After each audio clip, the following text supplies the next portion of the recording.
प्रिय विद्यार्थियों, आज हम एमए उत्तरार्ध के पेपर 8th ए गांधीयन पॉलिटिकल थॉट की चर्चा करेंगे। आज का हमारा चर्चा का विषय रहेगा दक्षिण अफ्रीका में महात्मा गांधी की भूमिका। महात्मा गांधी के जीवन में दक्षिण अफ्रीका अध्याय एक महत्वपूर्ण स्थान रखता है। वे दक्षिण अफ्रीका एक व्यापार संस्थान के कानूनी सलाहकार के रूप में पहुँचे, क्योंकि वे विदेश में कार्य की दृष्टि से किस्मत आजमाना चाहते थे, लेकिन नियति ने उन्हें स्वयं इतिहास लिखने और इतिहास बन जाने का कार्य सौंप दिया। दक्षिणी अफ्रीका में भारतीयों की स्थिति बहुत ही बुरी थी। उनके साथ अत्यधिक दुर्व्यवहार किया जाता था। उन्हें असभ्य एवं जंगली समझा जाता था और श्वेत लोग उनसे घृणा करते थे। स्वयं गांधी जी के साथ भी दुर्व्यवहार हुआ, जिसने उनके जीवन की धारा ही बदल दी। 1893 में गांधी जी डरबन पहुंचे और दक्षिण अफ्रीका में नाटाल के सर्वोच्च न्यायालय में अधिवक्ता के रूप में पंजीकृत किए जाने वाले वे प्रथम भारतीय थे। वे 1914 तक दक्षिण अफ्रीका में रहे और वहाँ के एशियाई लोगों में अहिंसा के मार्ग से जागृति लाने में उन्होंने अहम भूमिका का निर्वाह किया।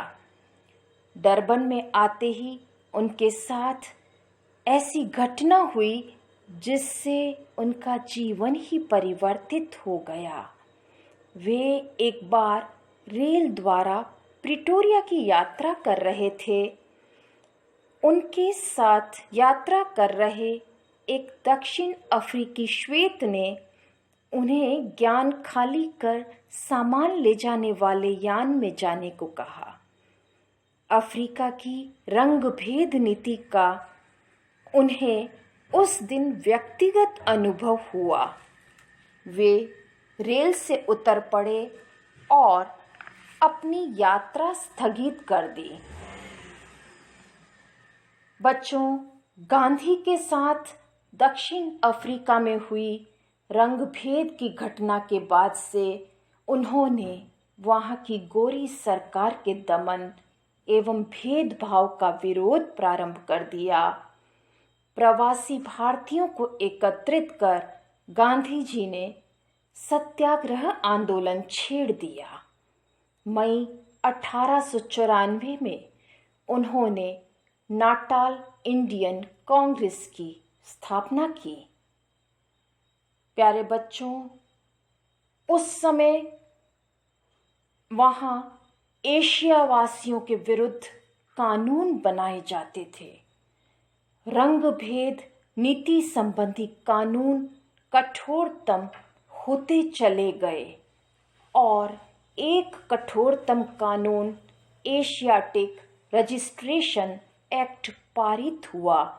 तब गांधी जी ने घोषणा की, हम इसका सामना करेंगे और इसके सामने झुकने से इनकार करेंगे। उन्होंने इसके लिए एक संस्था बनाई, पैसिव रेजिस्टेंस एसोसिएशन। वे जानते थे कि यह संघर्ष दीर्घकालीन होगा। इस संघर्ष में गांधी ने अपने देशवासियों का नेतृत्व किया और जेल गए। इस समय जनरल स्मट्स ने एक चालाकी की और कहा, यदि भारतवासी स्वयं अपना नामांकन करते हैं तो वे इस कानून को समाप्त कर देंगे। लेकिन भारतवासियों द्वारा स्वेच्छा से नामांकन किए जाने के बाद भी उसने उस कानून को समाप्त नहीं किया। अतः सत्याग्रह पुनः छेड़ा जाना अवश्यंभावी था। सितंबर 1908 में भारतवासियों द्वारा स्वेच्छा से नामांकन किए गए 2000 सर्टिफिकेट्स आग में डाल दिए गए। अब गांधी द्वारा सत्याग्रह का नए सिरे से सूत्रपात हुआ। संघर्ष प्रबल होता गया। इन सत्याग्रहियों का साथ दिया खदानों के उन मजदूरों ने जिन्होंने अपने ऊपर लगाए गए 3 पाउंड के कर के विरुद्ध हड़ताल कर रखी थी। गांधी ने उन्हें भी सत्याग्रह में शामिल कर लिया। उन्होंने मजदूरों को ट्रांसवाल ले जाने के लिए पैदल यात्रा शुरू की। प्यारे बच्चों, गांधी जी को वहाँ लोग बहुत श्रद्धा से देखते थे और बापू कहकर संबोधित करते थे। यह सत्याग्रह 1913 में शुरू हुआ। इस सत्याग्रह के साथ 2 और समस्याएं आकर जुड़ गईं। वे थीं धार्मिक ढंग से हुई भारतीय शादियों को गैर कानूनी घोषित करना और 3 पाउंड के कर के विरुद्ध हड़ताली मजदूर। सत्याग्रहियों पर बहुत अधिक अत्याचार हुए, किंतु प्रतिरोध की यह नई पद्धति सफल हुई। जुलाई 1914 के अंत में इंडिया रिलीफ बिल पारित हो गया, जिससे तीनों समस्याओं का समुचित समाधान हो गया। इस समूचे सत्याग्रह आंदोलन के दौरान गांधी जी ने सहिष्णुता और निडरता का परिचय दिया।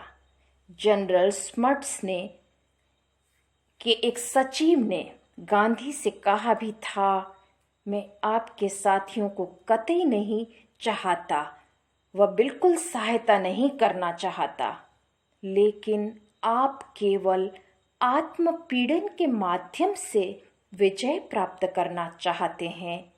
सौजन्य और शौर्य की स्वनिर्मित सीमा को कभी नहीं लांघते।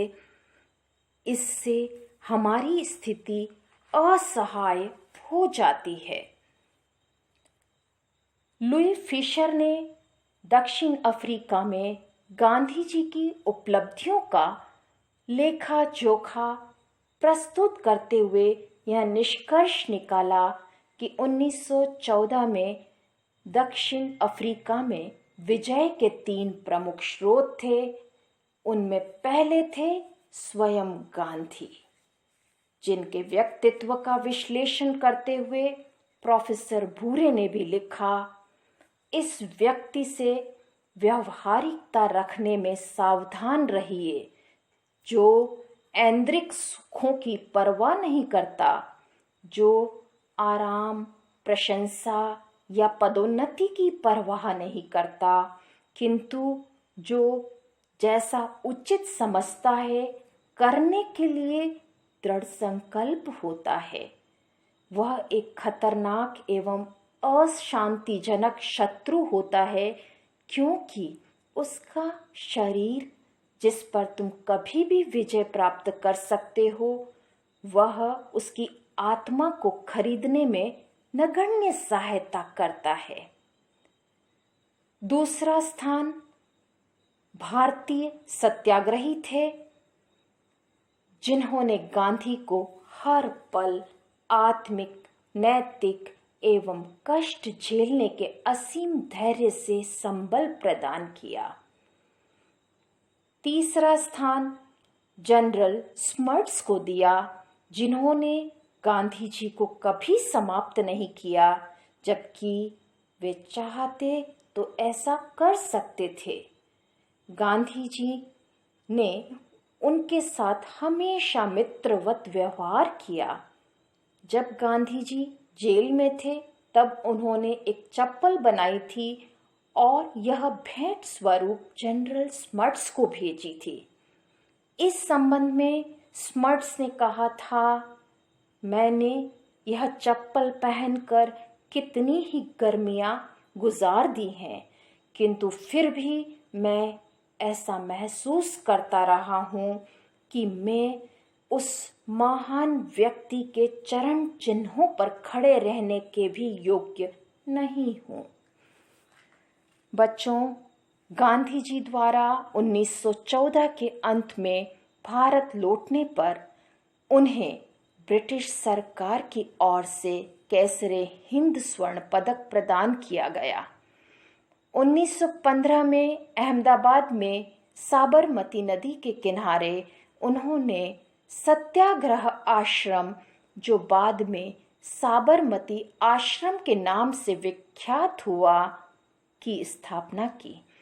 इसके बाद वे विभिन्न गतिविधियों में भाग लेते हुए अपनी अहिंसात्मक युद्ध तकनीक को जांचते परखते रहे और अगस्त 1920 में लोकमान्य तिलक की मृत्यु के बाद राष्ट्रीय आंदोलन का नेतृत्व उनके हाथ में आ गया। 1919 तक राष्ट्रीय आंदोलन मुख्यतः शिक्षित वर्ग तक ही सीमित था, लेकिन महात्मा गांधी ने उसे जन आंदोलन बना दिया। 1920 से 1947 तक राष्ट्रीय आंदोलन का जो इतिहास रहा वह गांधी युग के नाम से विख्यात है। इस प्रकार बच्चों, हम निष्कर्षतः कह सकते हैं कि दक्षिण अफ्रीका में गांधी जी की भूमिका और सत्याग्रह के प्रयोग ने उन्हें एक मुखर व्यक्तित्व बना दिया और भारत लौटकर गांधी ने सत्याग्रह की तकनीक का प्रयोग कर भारतीय आज़ादी का मार्ग प्रशस्त किया। गांधी की यह तकनीक राष्ट्रीय आंदोलन के संचालन का आधार बनी।